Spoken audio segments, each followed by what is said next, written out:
ادھر ننکانہ صاحب کے علاقے بچکی میں اینٹوں کے ریٹ آسمان سے باتیں کرنے لگے۔ اینٹوں کی قیمتیں بے تحاشا اضافے نے تعمیراتی شعبے کو شدید متاثر کر دیا۔ اسی پر محمد یوسف کی یہ رپورٹ دیکھیے۔ بچکی سمیت گردونواں میں بٹھا مافیا کی سرگرمیاں عروج پر پہنچ گئی، جس کے باعث اینٹوں کے ریٹ آسمان سے باتیں کرنے لگے ہیں۔ اینٹوں کی قیمتوں میں بے تحاشا اضافے نے نہ صرف تعمیراتی شعبے کو مفلوج کیا بلکہ غریب اور متوسط طبقے کے لیے گھر بنانا ایک خواب بنتا جا رہا ہے۔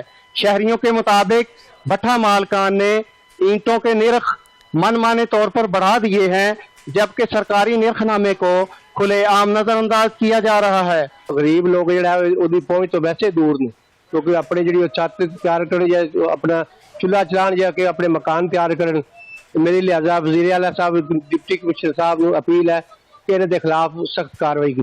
غریب بیچارہ استاد جی اپنی چھتاں نہیں پا سکدا تے انہاں نے پٹھے والے نے بھائی انیاں مہنگیاں اٹاں کیتیاں ہوئیاں تے اے غریب بیچارے واسطے سستیاں کرو، اپنی وہ چھت پان تو رہ گیا، انہوں غریب نو روٹی بیچارے نو بڑی اوکھی ملدی ہے۔ شہریوں کا کہنا ہے کہ متعلقہ اداروں کی عدم توجہ اور کمزور نگرانی نے بٹھا مافیا کو کھلی چھوٹ دے رکھی ہے۔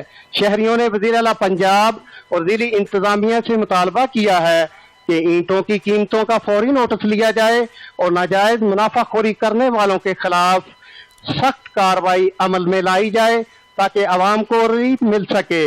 محمد یوسف، 7 نیوز، بچکی۔